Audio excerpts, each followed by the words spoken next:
ಹುಬ್ಬಳ್ಳಿ ಧಾರವಾಡದಲ್ಲಿ ಕಾನೂನು ಸುವ್ಯವಸ್ಥೆ ಹದಗೆಟ್ಟು ಹೋಗಿದೆ. ಹುಬ್ಬಳ್ಳಿ ಧಾರವಾಡ ಕ್ರೈಮ್ ಸಿಟಿ ಆಗ್ತಿದೆ. ಇದಕ್ಕೆ ಪ್ರಬಲವಾಗಿ ಧ್ವನಿ ಎತ್ತಿದ್ದು ಅಂದರೆ ಶಾಸಕರಾದಂಥ ಅರವಿಂದ್ ಬೆಲ್ಲದವರು. ಅದೇ ಅರವಿಂದ್ ಬೆಲ್ಲದ್ ನಮ್ಮ ಜೊತೆಗಿದ್ದಾರೆ, ಅವ್ರ ಹತ್ರ ಮಾತಾಡೋಣ. ಏನು ಸರ್, ಅದ್ಭುತ ಗಾಯಕರು, ಕಮಿಷನರು, ಸೋಷಿಯಲ್ ಮೀಡಿಯಾ ಸ್ಟಾರು, ಅಂಥವ್ರ ಮೇಲೆ ನೀವು ಈ ರೀತಿ ಆರೋಪ ಮಾಡ್ಬೋದಾ? ನೋಡ್ರಿ, ಅದ್ಭುತ ಗಾಯಕರಿರಲಿ, ಸೋಷಿಯಲ್ ಮೀಡಿಯಾ ಸ್ಟಾರ್ ಇರಲಿ, ಅದು ಅವ್ರ ವೈಯಕ್ತಿಕ ವಿಷಯ. ಆದ್ರೆ ಖಾಕಿ ಡ್ರೆಸ್ಸು ಸರ್ಕಾರ ಅವ್ರಿಗೆ ಎದಕ್ಕೆ ಕೊಟ್ಟಿದೆ? ಕಾನೂನಿನ ರಕ್ಷಣೆ ಮಾಡ್ರಿ, ಜನರ ರಕ್ಷಣೆ ಮಾಡ್ರಿ ಅಂತೇಳಿ. ಅದ್ರ ದುರುಪಯೋಗ ತೆಗೆದುಕೊಂಡು ಜನರ ಹರಾಸ್ಮೆಂಟ್ ಮಾಡೋ ಸಿಸ್ಟಮಿಗೆ ಇವ್ರು ಕಾರಣೀಭೂತರಾಗ್ತಾರಂತಂದ್ರೆ ಅದನ್ನು ನೋಡ್ಕೊಂತ ಇರೋಕ್ಕಾಗೋದಿಲ್ಲ. ಅಲ್ಲ ಸರ್, ಅವ್ರಿಗೆ ದೊಡ್ಡ ಫ್ಯಾನ್ ಫಾಲೋವರ್ ಸೃಷ್ಟಿ ಆಗತ್ತೆ ಸರ್. ನಾಳೆ ರಾಜಕೀಯಕ್ಕೆ ಬಂದರೂ ಬರ್ಬೋದು ಅವ್ರು. ನೀವು ಅವ್ರು ಮಾಡೋದು ಎಲ್ಲನೂ ತಪ್ಪೈತೆ ಅಂತ ಹೇಳ್ತೀರಲ್ಲ? ನೋಡ್ರಿ, ಕಮಿಷನರ್ ಆದವರು, ಪೊಲೀಸ್ ಕಮಿಷನರ್ ಆದವರು, ಸರ್ಕಾರಿ ಅಧಿಕಾರಿಗಳಾದವ್ರು ತಮ್ಮ ಕೆಲಸ ಮಾಡಬೇಕು. ತಮ್ಮ ಸುತ್ತಮುತ್ತಲ ಯೂಟ್ಯೂಬ್ದವ್ರನ್ನ ಇಟ್ಕೊಂಡು ಆ ಯೂಟ್ಯೂಬ್ದವ್ರಿಗೆ ರೊಕ್ಕ ಕೊಟ್ಟು ಅವ್ರ ಮೂಲಕ ರೀಲ್ಸ್ ಮಾಡಿಕೊಂಡು ಆನ್ಲೈನ್ ಹಾಕೊಂತ ಇರೋದು ಅವ್ರದ್ದು ಕೆಲಸ ಅಲ್ಲ. ಅಷ್ಟಿತ್ತಂದ್ರೆ ರಾಜಕಾರಣಕ್ಕೆ ಬರಲಿ, ಫುಲ್ ಫ್ಲೆಜ್ ರಾಜಕಾರಣ ಮಾಡಲಿ. ಅಲ್ಲ ಸರ್, ಈಗ ಕ್ರೈಮ್ ಜಾಸ್ತಿ ಆಗ್ಯದ ಅಂತ ಹೇಳ್ತೀರಿ, ಆದ್ರೆ ಅವರು ಗನ್ನಿಂದ ನಾನು ಕ್ರೈಮ್ ಕಂಟ್ರೋಲ್ ಮಾಡ್ತೀನಿ ಅಂತೇಳಿ ಎಷ್ಟೋ ಜನರ ಮೇಲೆ ಶೂಟೌಟ್ ಮಾಡ್ಯಾರ. ಅದು ಈಗ ಒಂದು ಶೂಟೌಟ್ ಕೇಸ್ ಅಂತೂ ಜುಡಿಷಿಯಲ್ ಎನ್ಕ್ವೈರಿ ಸ್ಟಾರ್ಟ್ ಆಗ್ಯದ. ನಾನು ನಿನ್ನೆ ಮಾಡಿದಂಥ ಪತ್ರಿಕಾಗೋಷ್ಠಿಯಲ್ಲಿ ಕೂಡ ಹೇಳಿದೆ. ಈಗ ಸುಮಾರು 1.5-2 ವರ್ಷದಿಂದ ಮೊದಲೇ ಬಾರಿ ಶೂಟೌಟ್ ಏನು ಹುಬ್ಬಳ್ಳಿ ಧಾರವಾಡದಲ್ಲಿ ಆಯಿತು, ಆ ಸಂದರ್ಭದಲ್ಲಿ ಕೂಡ ನಾನು ಹೇಳಿದ್ದೆ. ಆಮೇಲೆ ಡ್ರಗ್ಸ್ ಬಗ್ಗೆ ಇವರು ಒಂದೇ ಸರ್ತಿ ಏನು ಕೆಲಸ ಶುರು ಮಾಡ್ತೇವೆ ಅಂಥೇಳಿ ಪೇಪರ್ದಲ್ಲಿ ಬಂತು, ಆವಾಗ ಕೂಡ ನಾನು ಹೇಳಿದ್ದೆ. ಯಾವುದೇ ರೀತಿಯ ಪುಡಾರಿಗಳ ಮೇಲೆ ನೀವು ಶೂಟೌಟ್ ಮಾಡಿದ್ರೆ ಅದು ನಿಜವಾಗಿದ ಪುಡಾರಿಗಳ ಮೇಲೆ ಶೂಟೌಟ್ ಮಾಡ್ಬೇಕು. ಈ ಶೂಟೌಟ್ ಐತಲ್ಲ, ಯಾರಿಗ ಕಡೆ ನಾವು ಹೆದರ್ಸೋ ತಂತ್ರ ಆಗಬಾರ್ದು. ಸಣ್ಣ ಪುಟ್ಟ ಪುಡಾರಿಗಳಿಗೆ ಶೂಟೌಟ್ ಮಾಡಿ ದೊಡ್ಡ ಪುಡಾರಿಗಳ ಜೊತೆ ಸೆಟಲ್ಮೆಂಟ್ ಆಗುವಂಥ ಕೆಲಸ ಮಾಡ್ಕೊಳ್ಳುವಂಥದ್ದು. ಗುಂಡಾಗಳ ಜೊತೆ ಸೆಟಲ್ಮೆಂಟ್ ಮಾಡಿ ಇಸ್ಪಿಟ್ ಆಡ್ಸೋರು, ಕ್ಲಬ್ ನಡೆಸೋರ ಜೊತೆ ಸೆಟಲ್ಮೆಂಟ್ ಮಾಡೋದು, ಅದ್ರ ಸಂಬಂಧ ಶೂಟೌಟ್ ಯೂಸ್ ಮಾಡಬಾರ್ದು. ಅದೇ ರೀತಿ ಇದು ಡ್ರಗ್ಸ್ ಬಗ್ಗೆ ಕೂಡ ನಾನು ಹಿಂದೆ ಹೇಳಿದ್ದೆ, ಡ್ರಗ್ಸ್ದವ್ರನ್ನ ನೀವು ನಿಜವಾದ ಪೆಡ್ಲರ್ಗಳನ್ನ ಹಿಡೀರಿ. ಅದನ್ನ ಬಿಟ್ಟು ಪೆಡ್ಲರ್ಗಳ ಮೂಲಕ ಯಾರು ಡ್ರಗ್ಸ್ ಸೇವನೆ ಮಾಡ್ತಾರ ಅಂಥ ಹುಡುಗರದ್ದು ನಂಬರ್ ತೊಗೊಂಡು ಅವ್ರ ಪಾಲಕರಿಗೆ ಅದು ಹರಾಸ್ಮೆಂಟ್ ಮಾಡಿ ದುಡ್ಡು ವಸೂಲು ಮಾಡುವಂಥ ಕೆಲಸಕ್ಕೆ ಈ ಡ್ರಗ್ಸ್ ನೀವು ಡ್ರೈವ್ ಮಾಡ್ತಾ ಇದ್ದೀರಿ, ಆಗಬಾರ್ದಂತೆ. ನಾವು 1.5-2 ವರ್ಷದಿಂದ ನಾನು ಫಸ್ಟ್ ಟೈಮ್ ಇದು ಯಾವಾಗೂ ಇದನ್ನು ಮಾಡ್ತಾರಂತೆ ಅವ್ರು ಹೇಳಿದರು. ಆವಾಗ ನಾ ಈ ವಿಷಯದ ಬಗ್ಗೆ ಹೇಳಿದ್ದೆ. 2 ವಿಷಯ ಈಗ ಮಾಡ್ತಾ ಇದ್ದಾರೆ ಅವರು.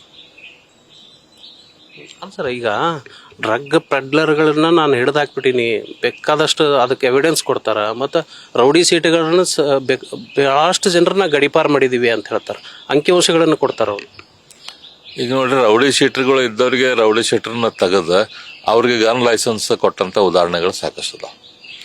ನಮ್ಮ ಧಾರವಾಡ ಜಿಲ್ಲಾದ ಅಲ್ಲದಂಥವ್ರಿಗೆ ಅವ್ರಿಗಿಲ್ಲೇ ಧಾರವಾಡ ಜಿಲ್ಲಾದವ್ರಂತೆ ಅವ್ರ ಬಗ್ಗೆ ಟೆಂಪ್ರರಿ ಅವ್ರದ್ದು ಸಿಟಿಸನ್ಶಿಪ್ ಇಲ್ಲ, ಈ ಏರಿಯಾದವ್ರಂತೆ ಹುಟ್ಟಿಸಿ ಅದ್ರ ಪ್ರಕಾರ ರೌಡಿ ಗನ್ ಲೈಸೆನ್ಸ್ ಕೊಟ್ಟಿದ್ದಾರಂತ ಕೂಡ ಕಂಪ್ಲೇಂಟ್ ಅದಾವ ನಮ್ಮ ಹುಬ್ಬಳ್ಳಿ ಧಾರವಾಡದಲ್ಲಿ ಹಿಂಗಾಗ್ಯಾವ ಅಂತೇಳಿ. ಸೊ ಇದೆಲ್ಲ ಜವಾಬ್ದಾರಿ ಯಾರು? ಕಮಿಷನರ್ದ ಜವಾಬ್ದಾರಿ ಅಲ್ಲ. ಬರೀ ಹಾಡಾಡ್ಕೊಂತ ನಾವು ರೀಲ್ ಮಾಡ್ಕೊಂತ ಹೋದ್ರೆ ಸಾಕ? ಅಲ್ಲ ಸರ್, ಅವ್ರ ಜೀಪ್ನೊಳಗೆ ಮರಿ ಪುಡಾರಿಗಳನ್ನ ಕರ್ಕೊಂಡು ಅಡ್ಡಾಡ್ತಾರಂತ ಒಂದು ಆರೋಪ ಐತಿ. ನೋಡ್ರಿ, ನಾನು ನಿನ್ನೆ ಕೂಡ ನಾ ಹೇಳೇನೆ, ಬರೀ ಮರಿ ಪುಡಾರಿಗಳನ್ನ ಕರ್ಕೊಂಡು ಹೋದ್ರೆ ಅದೊಂದು ಮಾತು. ಅದ್ರ ಜೊತೆ ಯಾರು ರೌಡಿ ಶೀಟರ್ಗಳು ಇರ್ತಾರಲ್ಲ, ರೌಡಿ ಶೀಟರ್ಗಳ ಜೊತೆ ಅವ್ರ ಜೊತೆ ಕುತ್ಕೊಂಡು ಹಾಬ್ನಾಬಿಂಗ್ ಮಾಡ್ತಾರೆ. ಪೊಲೀಸರ ಬಗ್ಗೆ ಹೆದರಿಕೆ ಹೆಂಗೆ ಉಳಿತೈತಿ? ಎಲ್ಲರೂ ಅವ್ರ ಜೊತೆನ ಕುತ್ಕೊಂಡು ಮುಂಜಾನೆ ಸಂಜೆಗೆ ಅವ್ರ ಜೊತೆ ಕುತ್ಕೊಂಡು ಅಡ್ಡಾಡಿದ್ರೆ ಹೆಂಗೆ? ಅಲ್ಲ, ಈ ಶೂಟೌಟ್ ಏನು ಕಾಲಿಗೆ ಗುಂಡು ಹಾಕಿದ್ರಲ್ಲ, ಅವ್ರ ಆರೋಪಿಗಳು ಯಾರು ಹಿಂದೆ ಮುಂದೆ ಇಲ್ದವ್ರು. ಅವ್ರ ಬಗ್ಗೆ ಯಾರು ಧ್ವನಿ ಎತ್ತಂಗಿಲ್ಲ. ಒಬ್ಬನಂತೂ ಎನ್ಕೌಂಟರ್ ಮಾಡಿದ್ರು, ಅವನಿಗೂ ಯಾರು ಹಿಂದೆ ಮುಂದೆ ಏನೂ ಇಲ್ಲ. ಅಂಥವ್ರನ್ನ ಹುಡುಕಿ ಮಾಡಿ ಹವಾ ಮಾಡ್ಕೋತಾರಂತೀರೇನು ನೀವು? 100%. ಇದು ಸುಮ್ಮನೆ ಒಂದು ತಿನ್ನಾಕೊಂದು ಹಲ್ಲು, ತೋರ್ಸಾಕೊಂದು ಹಲ್ಲು ಇದ್ದಂಗೆ ಸುಮ್ಮನೆ ಈ ಟೈಪ್ ಶೂಟೌಟ್ ಖಾಲಿ ಪುಗಟ್ ಮಂದಿಗೆ ಶೂಟೌಟ್ ಮಾಡೋದು, ಬೇರೆಯವ್ರ ಕಡೆ ಸೆಟಲ್ಮೆಂಟ್ ಮಾಡ್ಕೊಳ್ಳೋದು. ಹೌದು, ಅದ್ರ ಸೆಟಲ್ಮೆಂಟ್ ಪೂರಾ ಇದು ನೋಡ್ರಿ, ಎಕ್ಸ್ಟಾರ್ಷನ್ ರ್ಯಾಕೆಟ್ ಮಾಡ್ದಂಗೆ ಮಾಡಿದ್ದಾರೆ. ಅದಕ್ಕೆ ತಮ್ಮ ಆಫೀಸ್ನಲ್ಲೇ ಆಫೀಸರ್ಗಳನ್ನ ಇಟ್ಕೊಂಡಿದ್ದಾರೆ, ಕಮಿಷನರ್ ಆಫೀಸ್ದಲ್ಲಿ. ಅವ್ರ ಮೂಲಕ ಈ ವ್ಯವಹಾರವನ್ನು ಮಾಡ್ತಾ ಇದ್ದಾರೆ. ಈಗ ಒಂದು ಪ್ರಮುಖ ಕೇಸ್ ಯಾವ್ದಾರ ಒಂದು ಕೇಸ್ ದಾಖಲಾಯಿತು ಒಂದು ಯಾವುದೋ ಪೊಲೀಸ್ ಸ್ಟೇಷನ್ನಾಗ ಅಂದ್ರೆ ಅದು CCBಗೆ ಹೋಗುತ್ತೆ. ಏನು ರೀಸನ್ ನೀವು ಕಂಡುಕೊಂಡಂಗೆ? CCBLನ ಅದ್ರ ಥ್ರೂನ ಎಲ್ಲ ವ್ಯವಹಾರ ಆಗೋದು. ನಮ್ಮ ಕಮಿಷನರ್ ಆಫೀಸ್ದಲ್ಲಿ CCB ಥ್ರೂನ ವ್ಯವಹಾರ. ಹಂಗಂದ್ರೆ ಈ ಧಾರವಾಡ ಜಿಲ್ಲೆದೊಳಗೆ ಪ್ರಜಾಪ್ರಭುತ್ವ ವ್ಯವಸ್ಥೆ ಜಾರಿ ಇಲ್ಲ, ಇದು ಪೊಲೀಸ್ ವ್ಯವಸ್ಥೆ ಇಲ್ಲಿ ಜಾರಿ ಇರೋದ? ಇಲ್ಲಿ ಇರೋದೈತಲ್ರಿ ಪೊಲೀಸ್ ವ್ಯವಸ್ಥೆನೂ ಇಲ್ಲಿದೆ. ಇದೊಂಥರ ಎಕ್ಸ್ಟ್ರಾಕ್ಷನ್ ವ್ಯವಸ್ಥೆ. ಪೊಲೀಸ್ ಕಾನೂನುಗಳನ್ನು ಉಪಯೋಗ ಮಾಡಿ, ಪೊಲೀಸ್ ಡ್ರೆಸ್ ಅನ್ನು ಉಪಯೋಗ ಮಾಡಿ ಎಕ್ಸ್ಟ್ರಾಕ್ಷನ್ ಶುರು ಮಾಡ್ತಿದ್ದಾರೆ. ಅಂದ್ರೆ ಪೊಲೀಸ್ ಕಮಿಷನರ್ ಪೂರ್ತಿಯಾಗಿ ವಸೂಲಿಗೆ ಇಳಿದಾರಂತ ನಿಮ್ದು ನೇರ ಆರೋಪ? ನಂದು ಸಂಪೂರ್ಣ ಅದ ಆರೋಪ ಐತಿ. ಪೊಲೀಸ್ ವ್ಯವಸ್ಥೆ ಅನ್ನೋದು ಹುಬ್ಬಳ್ಳಿ ಧಾರವಾಡದಾಗ ಕುಸಿದು ಹೋಗೈತೆ.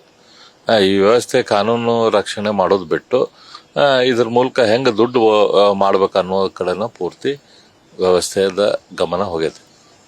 ಇದೇ ಕಮಿಷನರ್ ಶಶಿಕುಮಾರ್ ಬಂದ್ಮೇಲೆ ಕ್ರೈಮ್ ರೇಟ್ ಹೆಚ್ಚಾಗ್ಯದ ಅನ್ನೋ ಒಂದು ಆರೋಪ ಅದ.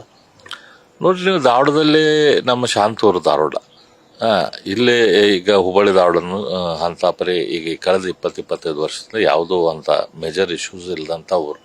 ಆದರೆ ಈ ಊರದಲ್ಲಿ ಈಗ ಇಂಥವು ಯಾವಾಗೂ ನಾವು ಹಿಂದೆ ಕೇಳಿದ್ದಿಲ್ಲ ಈ ಟೈಪ್ ಆಗುವಂಥದ್ದು. ಈಗ ರೆಗ್ಯುಲರ್ ಆಗಿ ಈ ಟೈಪ್ ಶುರು ಆಗಿದಾವೆ. ಎಲ್ಲಿ ಬೇಕಾದಲ್ಲಿ ಸ್ಪೀಡ್ ಕ್ಲಬ್ಗಳು ಶುರು ಆಗಿದಾವೆ. ಎಲ್ಲ ರಿಯಲ್ ಎಸ್ಟೇಟ್ ದಂಧೆ, ಬಡ್ಡಿ ವ್ಯವಹಾರ, ಗಾಂಜಾ ವ್ಯವಹಾರ, ಡ್ರಗ್ಸ್ ವ್ಯವಹಾರ, ಇವ ವ್ಯವಹಾರಗಳು ಶುರು ಆಗ್ಬಿಟ್ಟಾವೆ. ಸರ್, ಈಗ ಕೆಲವು ಕೇಸ್ಗಳಲ್ಲಿ ಅದು ನೆಗ್ಲಿಜೆನ್ಸಿ ಕೇಸ್ ಇರುತ್ತೆ. ಉದಾಹರಣೆಗೆ ಈ ಗೋಕುಲ್ ರೋಡ್ನಲ್ಲಿ ಆಗಿರುವಂಥ ಆಕ್ಸಿಡೆಂಟು, ಮತ್ತು ಆ ಬಣ್ಣದ ವಾಸನೆ ಕುಡಿದು ಅಸ್ವಸ್ಥರಾದಂಥ ಕೇಸು, ಇದರಲ್ಲಿ ನೆಗ್ಲಿಜೆನ್ಸಿ ಕೇಸ್ ಬಿಟ್ಟು ಅಟೆಂಪ್ಟ್ ಟು ಮರ್ಡರ್ ಕೇಸ್ ಹಾಕ್ತಾರೆ. ಇದ್ರ ಹಿಂದಿನ ಉದ್ದೇಶ ಏನಂತಿರ್ಬೋದಾ? ಅಗ್ದಿ ಸ್ಪಷ್ಟ ಐತಿ. ಈಗ ನೀವು ಏನು ಹೇಳಿದ್ರಲ್ಲ, ಗೋಕುಲದ ಒಂದು ಕೇಬಲ್ ಹಿಂಗೆ ಬಂದು ಆ ಹುಡುಗರಿಗೆ ಬಡ್ದು ಅವ್ರಿಗೇನು ಆಕ್ಸಿಡೆಂಟ್ ಆಯಿತು, ಅವು ನೆಗ್ಲಿಜೆನ್ಸ್ ಕೇಸ್. ಯಾಕಂದ್ರೆ ಕೇಬಲ್ ಏನಾದರೂ ಬಿದ್ದಿರ್ತಾವ, ಅದ್ರ ಮೇಲೆ ನೆಗ್ಲಿಜೆನ್ಸ್ ಕೇಸ್ ಆಗ್ಬೋದು. ನಿಜವಾದ ಉದ್ದೇಶ ಇಟ್ಕೊಂಡು ಯಾರು ಮಾಡಿದ್ರೆ ಅದ್ರ ಬಗ್ಗೆ ಕೇಸ್ ಹಾಕಲಿ. ಇಂಥವಕ್ಕೆಲ್ಲ ಅಟೆಂಪ್ಟ್ ಟು ಮರ್ಡರ್ ಕೇಸ್ ಅಂತದ್ದು ಬೇಕಂತ ಹಾಕಿ ಅದ್ರ ಮೂಲಕ ಎಕ್ಸ್ಟ್ರಾಕ್ಷನ್ ಮಾಡುವಂಥ ಕೆಲಸ ಇಲಾಖೆ ವತಿಯಿಂದ ಆಗ್ತಾಯಿದೆ. ಸರ್, ಕಮಿಷನರ್ ಆಫೀಸ್ ಡೀಲಿಂಗ್ ಅಡ್ಡ ಆಗ್ಯದ ಅಂತ ನಿನ್ನೆ ನೀವು ಆರೋಪ ಮಾಡಿದ್ರಿ. ಇಲ್ಲಿ ರಿಯಲ್ ಎಸ್ಟೇಟ್ ದಂಧೆಗಳು ನಡೀತಾವ, ಕೂಡ ಅಧಿಕಾರಿಗಳು ಕೆಲವರು ಇವ್ರ ಜೋಡಿ ಶಾಮೀಲಾಗ್ಯಾರ ಅನ್ನೋ ಆರೋಪ ಕೂಡ ಐತೆ.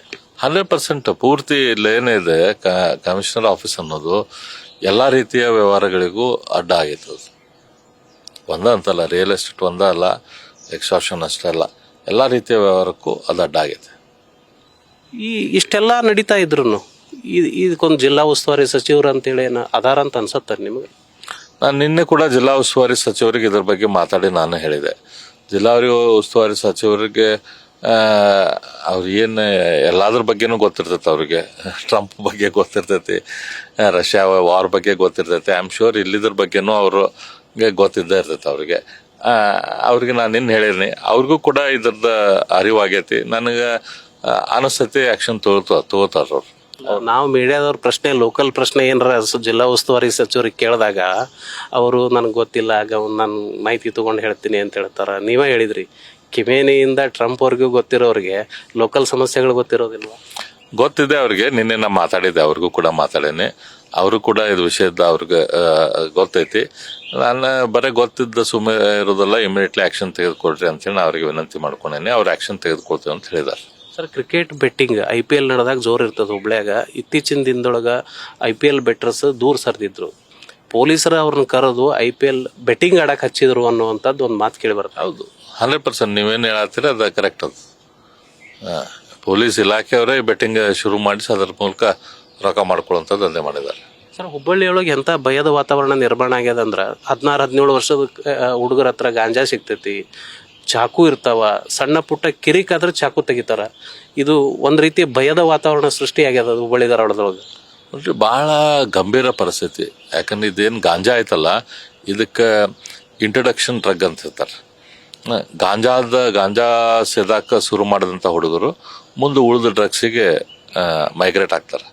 ಹಿಂದೆ ಇವತ್ತೇನು ನಮ್ಮ ಪಂಜಾಬದ ಪರಿಸ್ಥಿತಿ ಆಗೈತಿ. ಪಂಜಾಬ್ದಲ್ಲೂ ಶುರುವಾಗಿದ್ದು ಗಾಂಜಾದಿಂದ ಶುರುವಾಗಿ ಇವತ್ತೆಲ್ಲ ಕೆಮಿಕಲ್ ಡ್ರಗ್ಗು, ಸಿಂಥೆಟಿಕ್ ಡ್ರಗ್ಗು, ಎಲ್ಲ ರೀತಿಯ ಡ್ರಗ್ಸಿಗೆ ಅಲ್ಲೇ ರಾಜ್ಯ ಒಳಗಾಗ್ಬಿಟ್ಟೈತಿ. ಅಲ್ಲಿ ಎಷ್ಟು ಪಂಜಾಬ್ದಲ್ಲಿ ಕೆಟ್ಟ ಪರಿಸ್ಥಿತಿ ಐತಂತಂದ್ರೆ, ಊರೊಳಗೆ ಜನ ತಾವು ಗಸ್ತ್ ಕಾಯ್ತಾರೆ, ಡ್ಯೂಟಿ ಹಾಕೊಂತಾರೆ. ಇವತ್ತು ಈ ಮನೆಗಳದ್ದು ಅಂದ್ರೆ ತಮ್ಮ ಊರಾಗೈತಲ್ಲ ಡ್ರಗ್ಸ್ ಬರಬಾರ್ದಂತ. ಇವತ್ತು ಶಾಲೆಗೆ ಹುಡುಗರು ರಿಕ್ಷಾದಾಗ ಹೋಗ್ತಾರ ಅಥವಾ ವ್ಯಾನ್ದಾಗ ಹೋಗ್ತಾರಂತಂದ್ರೆ, ಆ ವ್ಯಾನ್ದಾಗ ಬಸ್ದಾಗ ಪಾಲಕರ ಡ್ಯೂಟಿ ಹಾಕೊಂತಾರೆ. ತಮ್ಮ ಹುಡುಗರಿಗೆ ಯಾರು ಅಲ್ಲಿ ಬಂದು ಡ್ರಗ್ ಬಸ್ತಾಗ ಕೊಡಬಾರ್ದು ಅಂಥೇಳಿ. ಸಾಲಿ ಸುತ್ತಮುತ್ತಲ ಗಸ್ತಿ ಹಾಕೊಂತಾರೆ, ಯಾಕಂದ್ರೆ ಅಲ್ಲಿ ಶಾಲೆಯಿಂದ ಸುತ್ತಮುತ್ತಲ ಹುಡುಗರು ಬಂದು ಒಳಗೆ ಡ್ರಗ್ ಕೊಡಬಾರ್ದು ಅಂತ. ಹುಡುಗರು ಐತಲ್ಲ ತಮ್ಮಿಂದ ತಾವೇ ಏನಾರ ಚಾಕ್ಲೇಟ್ ಅದು ತಿನ್ನಾಕ್ತಾರೆ, ಪಾಲಕರು ಹೆದರಿಗೆ ಬೆಚ್ಚ ಬೀಳ್ತಾರೆ, ಇವೇನು ಡ್ರಗ್ಸ್ ತಿನ್ನತಾನಂತ ಗೊತ್ತಾಗದ ಅಂತ, ಅದರ ಚಾಕ್ಲೇಟ್ದಾಗ ಏನು ಡ್ರಗ್ ಹಾಕೊಡ್ರಿ. ಅಂಥ ಪರಿಸ್ಥಿತಿ ಇವತ್ತು ಪಂಜಾಬ್ದಾಗ ಆಗೈತೆ. ಅದೆಲ್ಲ ಶುರುವಾಗಿದ್ದು ಗಾಂಜಾದಿಂದ ಶುರುವಾತಿಗೆ. ಇದನ್ನ ಇವತ್ತು ಇಲಾಖೆನ ಕಿತ್ಕೊಂಡು ಇವತ್ತು ಸರ್ಕಾರನ ಕಿತ್ಕೊಂಡು ಇದನ್ನು ಎನ್ಕರೇಜ್ ಮಾಡಾಕತ್ತಾರ. ಎಲ್ಲಿಗೆ ಹೋಗಿ ಮುಟ್ತೈತಿ ಸಮಾಜ? ಭಾಳ ಟೈಮ್ ಬೇಕಾಗೋದಿಲ್ಲ, ಒಂದು 10 ರಿಂದ 15 ವರ್ಷದಾಗ ಪೂರ್ತಿ ಸಮಾಜ ಕೊಲಾಪ್ಸ್ ಆಗಿ ಹೋಗ್ತದೆ, ಪೂರ್ತಿ ಸಿಸ್ಟಮ್ ಕೊಲಾಪ್ಸ್ ಆಗಿ ಹೋಗ್ತದೆ. ಪೂರ್ತಿ ಒಂದು ಅಥವಾ 2 ಜನರೇಷನ್ನ ಯುವಕರು ಹಾಳಾಗಿ ಹೋಗ್ತಾರೆ.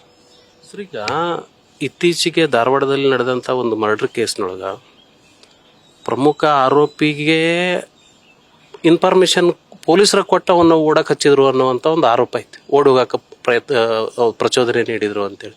ಈ ಮಾಹಿತಿ ನಿಮಗೇನು ರೈಟ್? ಇಲ್ಲ, ಇದ್ರ ಬಗ್ಗೆ ನನಗೇನು ಮಾಹಿತಿ ಇಲ್ಲ. ನಿನ್ನೆ ಯಾರ ಇದ್ರ ಬಗ್ಗೆ ಹೇಳ್ತಾ ಇದ್ರು ನನಗೆ. ಪೊಲೀಸರೇ ಮಾಹಿತಿ ಕೊಡ್ತಾರೆ. ಹೌದು. ಅಂದ್ರೆ ಇಂಥ ಕ್ರೈಮ್ಗಳಲ್ಲಿ ಪೊಲೀಸರೇ ಚೂಟವರು ಇವರೇ, ತೊಟ್ಲು ತೂಗೋರು ಇವರೇ, ಅದರಲ್ಲಿ ದುಡ್ಡು ಮಾಡ್ಕೊಳ್ಳೋದು. ಕರೆಕ್ಟ್. ನಾನು ಕೇಳಿದ್ದೇನೆ ಇದ್ರ ಬಗ್ಗೆ ನಿನ್ನೆ ನನಗೆ ಯಾರ ಹೇಳ್ತಾ ಇದ್ರು. ಮಾಹಿತಿ ಕೂಡ ಹೋಗ್ಯದ ಅಂತ ನನಗೆ ಗೊತ್ತಿಲ್ಲ. ಚೀಫ್ ಮಿನಿಸ್ಟರ್ಗೆ ಇಂಟೆಲಿಜೆನ್ಸ್ ಮಾಹಿತಿ ಯಾಕೆ ಹೋಗೋದಿಲ್ಲ ಇದ್ರ ಬಗ್ಗೆ, ಇಲ್ಲಿ ನಡೆದೈತೆ ಅಂತೇಳಿ. ಹೋಮ್ ಮಿನಿಸ್ಟರ್ಗೆ ಯಾಕೆ ಇದ್ರ ಬಗ್ಗೆ ಸುದ್ದಿ ಗೊತ್ತಿಲ್ಲ. ಎಲ್ಲ ಇವತ್ತು ಹುಬ್ಬಳ್ಳಿ ಧಾರವಾಡದಾಗ ಅತ್ಯಂತ ಸಾಮಾನ್ಯ ಜನರಿಗೆ ಗೊತ್ತಿರುವಂಥ ವಿಷಯ. 2ನೇ ರಾಜಧಾನಿ ಕರ್ನಾಟಕದ, ಉತ್ತರ ಕರ್ನಾಟಕದ ಬಹಳ ದೊಡ್ಡ ಭಾಗ ಇದು, ಸೆಂಟರು, ಪಾಪ್ಯುಲೇಷನ್ ವೈಸ್ 2ನೇ ಬಿಗ್ಗೆಸ್ಟ್ ಸಿಟಿ. ಇಲ್ಲಿ ಕ್ರೈಮ್ ಕಾರಣ ಪೊಲೀಸರು ಅದಾರಂತ ಯಾಕೆ ಗೊತ್ತಾಗೋದಿಲ್ಲ ಚೀಫ್ ಮಿನಿಸ್ಟರ್ಗೆ? ಯಾಕಾದ ಆಕ್ಷನ್ ತೆಗೆದುಕೊಳ್ಳುವಂಥ ಮನಸ್ಥಿತಿ ಇಲ್ಲ? ಸರ್, ಈಗ ಹುಬ್ಬಳ್ಳಿಯಲ್ಲಿ 50ಕ್ಕೂ ಹೆಚ್ಚು ಮಸಾಜ್ ಪಾರ್ಲರ್ಗಳದಾವ. ಅಲ್ಲಿ ದಂಧೆ ನಡೀತದೆ, ಎಲ್ಲರಿಗೂ ಗೊತ್ತಿರುವಂಥದ್ದು. ಹುಡುಗರು, ಕಾಲೇಜ್ ಹುಡುಗರು ಅದ್ರ ಮುಂದೆ ಪಾಳೆ ಹಚ್ತಾರೆ, ಪೊಲೀಸರು ಅದರಿಂದ ಮಾಮೂಲು ತಗೋತಾರೆ. ಹಾಗಾಗಿ ಏನೂ ಕೂಡ ರೇಡ್ ಮಾಡ್ತಿಲ್ಲ. ಅದು ಒಂದು ಕಾನೂನು ಅಡ್ಡಿನೂ ಬರ್ಬೋದು, ಅದ್ರ ಮಾಮೂಲು ಯಾಕೆ ತಗೊಳ್ಳೋದು? ನೋಡ್ರಿ, ಇದು ನಾನು ಹೇಳಿದ್ನೆಲ್ಲ ಸಂಪೂರ್ಣವಾಗಿ ಕಾನೂನು ವ್ಯವಸ್ಥೆ, ಪೊಲೀಸ್ ಇಲಾಖೆ ಪೊಲೀಸ್ ಕೆಲಸ ಮಾಡೋದು ಬಿಟ್ಟು ಅದು ಎಕ್ಸ್ಟಾರ್ಷನ್ ರ್ಯಾಕೆಟ್ ಆಗೈತೆ. ಇದಕ್ಕೆ ಸಂಪೂರ್ಣ ಓವರಾಲಿಂಗ್ ಅವಶ್ಯಕತೆ ಐತಿ. ಇದು ಯಾವಾಗ ನಾವು ದುಡ್ಡು ತೊಗೊಂಡು ಪೊಲೀಸ್ ಇಲಾಖೆಯಲ್ಲಿ ಟ್ರಾನ್ಸ್ಫರ್ಗಳು ಶುರು ಆಗ್ತಾವೆ, ಅವ್ರು ಪೊಲೀಸರು ಎಲ್ಲಿಂದ ವಸೂಲು ಮಾಡ್ತಾರೆ? ಅವ್ರು ಪೊಲೀಸ್ ವಸೂಲು ಮಾಡೋದು ಇಂಥವ್ರಿಂದ ಅಲ್ಲ. ಯಾರ ವೈಶಾವಟಿಕೆ ಮಾಡ್ತಾರೆ, ಯಾರು ಡ್ರಗ್ ವ್ಯವಹಾರ ಮಾಡ್ತಾರೆ, ಯಾರು ರಿಯಲ್ ಎಸ್ಟೇಟ್ ದಂಧೆ ಮಾಡ್ತಾರೆ, ಯಾರು ಇಸ್ಪಿಟ್ ಕ್ಲಬ್ ನಡೆಸ್ತಾರೆ, ಬೆಟ್ಟಿಂಗ್ ನಡೆಸ್ತಾರೆ, ದೊಡ್ಡ ಪ್ರಮಾಣದ ಫೈನಾನ್ಸಿಂಗ್ ಬಡ್ಡಿ ವ್ಯವಹಾರ ಮಾಡ್ತಾರೆ, ಇಂಥವ್ರ ಕಡೆಯಿಂದನ ಇವರು ಪೊಲೀಸರು ರೊಕ್ಕ ವಸೂಲು ಮಾಡಬೇಕು. ಇಡೀ ಉತ್ತರ ಕರ್ನಾಟಕ ಫೇಮಸ್ ಹುಬ್ಬಳ್ಳಿ ಸ್ಪಾ ಅಂದ್ರೆ ಸರ್. ಈಗ ಬೇರೆ ಬೇರೆ ಜಿಲ್ಲೆಯಿಂದ ಸ್ಪಾಕ್ ಬರ್ತಾರೆ ಜನ. ಎದಕ್ಕೆ ಬರ್ತಾರೆ ವಿಚಾರ ಮಾಡ್ರಿ. ಪೊಲೀಸರೇನು ಕಣ್ಣು ಮುಚ್ಕೊಂಡು ಕುಂತಾರೆ, ಗೃಹ ಇಲಾಖೆ ಕಣ್ಣು ಮುಚ್ಕೊಂಡು ಕುಂತೈತೆ. ಇವತ್ತು ಸಂಪೂರ್ಣ ಇದಕ್ಕೆಲ್ಲ ಕಾರಣೀಭೂತರೇ ಆದ್ರೆ ಇದಕ್ಕೆ ಕುತ್ಕೊಂಡು ಎನ್ಕರೇಜ್ ಮಾಡುವಂಥ ಸಿಸ್ಟಮ್ ಆಗ್ಬಿಟ್ಟೈತಿಲ್ಲ. ಸರ್, ಈಗ ನೀವು ವಿರೋಧ ಪಕ್ಷದ ನಾಯಕರು, ನೀವು ವಿರೋಧ ಮಾಡ್ತೀರಿ ಅನ್ನೋದು ಆಡಳಿತ ಪಕ್ಷದ ವಾದ ಇರ್ತತೆ ಯಾವಾಗಿದ್ರು. ಈ ಪ್ರಕರಣದೊಳಗೆ ಹೆಂಗೆ ಹೇಳ್ತೀರಿ ನೀವು? ನೋಡ್ರಿ, ನಾವು ವಿರೋಧ ಪಕ್ಷದವ್ರು ಅಷ್ಟೇ ವಿರೋಧ ಮಾಡತ್ತಿಲ್ಲ, ಇದಕ್ಕೆ ಸಾಮಾನ್ಯ ಜನರೆಲ್ಲರೂ ವಿರೋಧ ಮಾಡ್ತಾ ಇದ್ದಾರೆ. ಇದರಲ್ಲಿ ಪಕ್ಷ ಬರೋದಿಲ್ಲ. ನಾವೇನು ಪಕ್ಷದ ಮೇಲೆ ಯಾರ ಮೇಲೂ ಆರೋಪ ಮಾಡ್ತಾ ಇಲ್ಲ. ವ್ಯವಸ್ಥೆ ಏನೈತಿ ಅದ್ರ ಬಗ್ಗೆ ನಾವು ಆರೋಪ ಮಾಡ್ತಾ ಇದ್ದೇವೆ. ಇದು ಪೊಲೀಸ್ ವ್ಯವಸ್ಥೆ ಬಗ್ಗೆ ಕಾಂಗ್ರೆಸ್ ಪಕ್ಷದ ಶಾಸಕರ ಅಧಿವೇಶನದಲ್ಲಿ ಮಾತಾಡಿದ್ದಾರೆ. ಇವತ್ತು ಕಾಂಗ್ರೆಸ್ಸಿನ ಯಾರ ಶಾಸಕರಿಗೆ ನೀವು ಹೋಗಿ ಕೇಳ್ರಿ, ಇಲ್ಲೇ ಹುಬ್ಬಳ್ಳಿ ಧಾರವಾಡದಾಗ ಏನು ಪರಿಸ್ಥಿತಿ ಐತಿ ಅಂತ ಹೇಳಿ. ಅವರೆಲ್ಲ ಒಪ್ತಾರೆ, ಇದನ್ನ ವೈಯಕ್ತಿಕವಾಗಿ ಕೇಳಿದಾರೆ. ಇದು ಯಾರು ಪಕ್ಷದ ಮೇಲೆ ನಾವು ಮಾಡ್ತಾ ಇಲ್ಲ. ಇದನ್ನು ಒಪ್ತಾರ ಅಂದ್ರೆ ಯಾಕೆ ಸಹಿಸ್ಕೊಂಡು ಕೂತಾರ ಅಂತ ಅದು ನಮ್ಗೆ ಪ್ರಶ್ನೆ. ಇದೆಲ್ಲ ನೋಡ್ತಿದ್ದು ಕೂಡ ನೀವ್ಯಾಕೆ ಸಹಿಸ್ಕೊಂಡು ಕುಂತೀರಿ? ಈಗ ಐತಲ್ಲ, ಈಗ ಇದಕ್ಕೆ ನಾ ಹೇಳಿದ್ನಲ್ಲ, ಪೊಲೀಸರ ಕಡೆಯಿಂದ ನೀವು ಟ್ರಾನ್ಸ್ಫರ್ ರೊಕ್ಕ ತೊಗೊಂಡು ಮಾಡಿದ್ರೆ ಹಿಂಗೆ ಆಕೈತಿ. ನೋಡಿಲ್ಲ ಇಲ್ಲದಂಗೆ ಸುಮ್ಮ ಕುತ್ಕೋಬೇಕಾಗ್ತದೆ. ಹೌದು ರೀ, ಪ್ರಾಬ್ಲಮ್ ಐತಿ, ನಮ್ಗೆ ಗೊತ್ತೈತಿ, ಆದ್ರೆ ನಮ್ಗೇನು ಆ್ಯಕ್ಷನ್ ತೊಗೊಳಕ್ಕಾಗೋದಿಲ್ಲ. ಯಾಕಂದ್ರೆ ನಾವು ಅದರ ಭಾಗಿಯಾಗ್ಯಾವ ಅಂಥೇಳಿ ಅನ್ಕೊಂತಿರ್ಬೇಕು ಅವ್ರು. ಲಾಸ್ಟ್ ಕ್ವಶನ್ ಸರ್, ನೀವು ಗಡುವು ಕೊಟ್ಟಿರಿ. ಈಗ ಈ ಮೊನ್ನೆ ವಿದ್ಯಾರ್ಥಿ ಸಾವಿನ ಪ್ರಕರಣದೊಳಗೆ ಗಡುವು ಕೊಟ್ಟಿದ್ದೀರಿ. ಇಲ್ಲಿ ಕಮಿಷನರ್ದು ಬರೀ ಸೂಪರ್ವೈಸಿಂಗ್ ಪೋಸ್ಟ್. ತಪ್ಪಾದ್ರೂ ಕೆಳ ಹಂತದ ಅಧಿಕಾರಿಗಳ ಮೇಲೆ ಆ್ಯಕ್ಷನ್ ಆಗ್ತಾವ. ಆದ್ರೆ ಸೂಪರ್ವೈಸರ್ ಮಾಡುವಂಥವ್ರು ಸುಮ್ಮನೆ ಕೂತಿದ್ರು ಅಂತ ಅರ್ಥನ ಅಲ್ಲಿ. ಹಾಗಾಗಿ ಬರೀ ನಿಮ್ಗೆ ಕಮಿಷನರ್ನ ಟ್ರಾನ್ಸ್ಫರ್ ಮಾಡೋದು ಅಥವಾ ಕೆಳ ಹಂತದ ಅಧಿಕಾರಿಗಳನ್ನು ಸಸ್ಪೆಂಡ್ ಮಾಡೋದು, ಇಷ್ಟು ಆ್ಯಕ್ಷನ್ ಸಾಕಾ ನಿಮ್ಗೆ? ಇಲ್ಲ, ಟ್ರಾನ್ಸ್ಫರ್ ಮಾಡಿದ್ರೆ ನೋಡ್ರಿ ಏನೂ ಉಪಯೋಗ ಇಲ್ಲ. ಬರೀ ಟ್ರಾನ್ಸ್ಫರ್ ನೀವು ಮಾಡಿದ್ರೆ ಏನು ಶಿಕ್ಷೆ ಆದಂಗತ್ತು? ತಪ್ಪು ಮಾಡಿದವ್ರಿಗೆ ಶಿಕ್ಷೆ ಆಗ್ಬೇಕಲ್ಲ, ಬರೀ ಟ್ರಾನ್ಸ್ಫರ್ ಮಾಡಿದ್ರೆ ಶಿಕ್ಷೆ ಅಲ್ಲ. ನಿಜವಾಗಿ ತಪ್ಪು ಮಾಡಿದವ್ರಿಗೆ ಶಿಕ್ಷೆ ಆಗ್ಬೇಕು. ಈ ಕಮಿಷನರ್ ವಿಚಾರದಾಗ ಏನು ಹೇಳ್ತೀರಿ ನೀವು? ಕಮಿಷನರ್ಗೆ ಭಾಳ ಅಂದ್ರೆ ಈಗ ಹೆಂಗಿದ್ರು IPS ಟ್ರಾನ್ಸ್ಫರ್ ನಡೆದವ, ಟ್ರಾನ್ಸ್ಫರ್ ಮಾಡ್ತಾರ, ಅಲ್ಲಿಗೆ ಈ ಸಮಸ್ಯೆ ಬಗೆಹರಿದೋಗುತ್ತಾ? ಆಗುದಿಲ್ಲ. ಇದೇ ದಂಧೆ ಬೇರೆ ಕಡೆ ಶುರು ಆಗ್ತೈತಿ. ಇವತ್ತು ಹುಬ್ಬಳ್ಳಿ ಧಾರವಾಡದಾಗ ಏನಾಗೈತಿ ಅದು ಬೇರೆ ಕಡೆನೂ ಆಗ್ತೈತಿ. ಹಾಗಾಗಿ ಒಂದು ಮೆಸೇಜ್ ಕೊಡುವಂಥದ್ದು ಮುಖ್ಯಮಂತ್ರಿಗಳಿಗೆ ಭಾಳ ಇಂಪಾರ್ಟೆಂಟ್ ಐತಿ. ಈ ರೀತಿಯ ನಾನ್ಸೆನ್ಸ್ ನಾವು ತೆಗೆದುಕೊಳ್ಳೋದಿಲ್ಲ. ಪೊಲೀಸ್ ಇಲಾಖೆ ಮೂಲಕ ನಾವು ಸೆಟಲ್ಮೆಂಟ್ ಮಾಡೋದು ಅಥವಾ ಭ್ರಷ್ಟಾಚಾರ ಎನ್ಕರೇಜ್ ಮಾಡುವಂಥದ್ದು ನಾವು ಮಾಡೋದಿಲ್ಲ ಅನ್ನೋಂಥ ಮೆಸೇಜ್ ಕೊಡೋದು ಇದೈತೆ. ಹಿಂದೆ ಕೂಡ ಮುಖ್ಯಮಂತ್ರಿಗಳ ಸ್ಟ್ಯಾಂಪೇಡ್ ವಿಷಯದಲ್ಲಿ ಚಿನ್ನಸ್ವಾಮಿ ಸ್ಟೇಡಿಯಂದಲ್ಲಿ ಆದಾಗ ಭಾಳ ಒಂದು ದೃಢ ನಿರ್ಧಾರ ತೆಗೆದುಕೊಂಡು ಆ್ಯಕ್ಷನ್ ತೆಗೆದುಕೊಂಡಿದ್ರು. ನಾವೆಲ್ಲರೂ ಮೆಚ್ಕೊಂಡಿವಿ ಅದನ್ನು. ಅಂತರ ದೃಢ ನಿರ್ಧಾರ ತೆಗೆದುಕೊಳ್ಳುವಂಥ ಮನಸ್ಥಿತಿ ಇದ್ದವರು ಮುಖ್ಯಮಂತ್ರಿಗಳು ಅದಾರ. ಅವ್ರಿಗೆ ರಾಜಕೀಯ ಪುನರ್ಜನ್ಮ ಕೊಟ್ಟಂಥ ಬದಾಮಿಯ ಹುಡುಗ ಅವ, ಸುಸೈಡ್ ಮಾಡ್ಕೊಂಡವ. ಆ ತಾಯಿ ಕೂಡ ಬದಾಮಿ ಆಕಿ. ಹಾಗಾಗಿ ಮುಖ್ಯಮಂತ್ರಿಗಳಿಗೆ ಅದು ಒಂದು ರೀತಿ ಆಬ್ಲಿಗೇಷನ್ನು ಐತಿ. ರಾಜಕಾರಣದಲ್ಲಿ ನನಗೆ ಜೀವ ಕೊಟ್ಟಂಥ ಊರಿನ ಹೆಣ್ಮಗಳಿಗೆ ನಾನು ನ್ಯಾಯ ಕೊಡಬೇಕಂತೇಳಿ. ಹಾಗಾಗಿ ನಾನು ಒತ್ತಾಯ ಮಾಡ್ತೇನೆ, ಈ ಕಮಿಷನರ್ ಮೇಲೆ, ಈ ಪೊಲೀಸ್ ವ್ಯವಸ್ಥೆಯಲ್ಲಿ ಇದಕ್ಕೆ ಕಾರಣೀಭೂತರಾದವ್ರ ಮೇಲೆ ಆ್ಯಕ್ಷನ್ ತೆಗೆದುಕೊಳ್ಳಿ ಮುಖ್ಯಮಂತ್ರಿಗಳು. ಸರ್, ಇದು ಒಂದೇ ಪ್ರಕರಣದ ಮೇಲೇನೆ ಅಷ್ಟೇ ತನಿಖೆ ಆಗಲಿ ಅಂತಾರ, ಅಥವಾ ಈಗ ನೀವೇನು ಆರೋಪ ಮಾಡಿದ್ರಲ್ಲ ಇವೆಲ್ಲನೂ ಒಟ್ಟುಗೂಡಿಸಿ ಒಂದು ತನಿಖೆ ಆದ್ರೆ ಬೆಟರ್ ಅಂತೀರಾ? ಎಲ್ಲದೂ ಕೂಡ ಆಗ್ಬೇಕು, ಎಲ್ಲದೂ ಕೂಡ ಆಗ್ಬೇಕು. ಇಲ್ಲಕ್ರ ಮೇಲೆ ಕಡದಲ್ಲೇ ಕೆರ್ಕೊಂಡಂಗೆ ಆಗುತ್ತೆ. ಆದ್ರೆ ನಿಜವಾಗಿ ಅದು ಸಿಸ್ಟಮ್ ಓವರಾಲ್ ಆಗ್ಬೇಕಲ್ಲ. ಎಂಥ ತನಿಖೆಗೆ ಡಿಮ್ಯಾಂಡ್ ಮಾಡ್ತಾ ಇದ್ದೀರಿ ಮತ್ತು ಏನು ಗಡುವು ಕೊಡ್ತಾ ಇದ್ದೀರಿ? ನಾವು 2 ದಿನದ ಗಡುವು ಕೊಟ್ಟಿದ್ದೇವೆ. ಇವತ್ತು ನಾಳೆ 2 ದಿನದ ಗಡುವು. 2 ದಿನದಲ್ಲಿ ಅವ್ರು ಏನಾದರೂ ಆ್ಯಕ್ಷನ್ನ ತೊಗೊಂಡ್ರೆ ಒಳ್ಳೇದಾಯ್ತು. ಇಲ್ಲಕ್ರಿ ಇದನ್ನು ನಾವು ತೀವ್ರವಾಗಿ ಇದನ್ನು ಹೋರಾಟ ಮುಂದುವರಿತೀವಿ. ಸೆಷನ್ದಲ್ಲಿ ಅಂತೂ ಮುಂದೆ ಸೆಷನ್, ಅದಕ್ಕಿಂತ ಮೊದಲು ತೀವ್ರವಾದ ಹೋರಾಟ ನಾವು ತೋರಿಸ್ಕೊಳ್ತೇವೆ. ರೈಟ್. ಸೊ ಇದು ಅರವಿಂದ್ ಬೆಲ್ಲದವರ ಮಾತುಗಳು. ಈ ಪ್ರಕರಣವನ್ನು ಮತ್ತು ಇಡೀ ಸಿಸ್ಟಮ್ ವಿರುದ್ಧ ನಾವು ಹೋರಾಟಕ್ಕೆ ಸಜ್ಜಾಗಿದ್ದೀವಿ. ಹುಬ್ಬಳ್ಳಿ ಧಾರವಾಡದಲ್ಲಿ ಲಾ ಆ್ಯಂಡ್ ಆರ್ಡರ್ ಪರಿಸ್ಥಿತಿ ತೀರಾ ಹದಗೆಟ್ಟೋಗಿದೆ. 2 ದಿವಸದಲ್ಲಿ ಇದರ ಮೇಲೆ ಕ್ರಮ ಕೈಗೊಳ್ಳದಿದ್ರೆ ಉಗ್ರ ಹೋರಾಟ ಖಂಡಿತ ಅನ್ನುವಂಥ ಎಚ್ಚರಿಕೆಯನ್ನು ಸರ್ಕಾರಕ್ಕೆ ನೀಡಿದ್ದಾರೆ. ಕ್ಯಾಮರಾಮನ್ ಗುರುನಾಥ್ ಜೊತೆ ಪ್ರಕಾಶ್ ನುಲ್ವಿ, ನ್ಯೂಸ್ ಫಸ್ಟ್, ಹುಬ್ಬಳ್ಳಿ.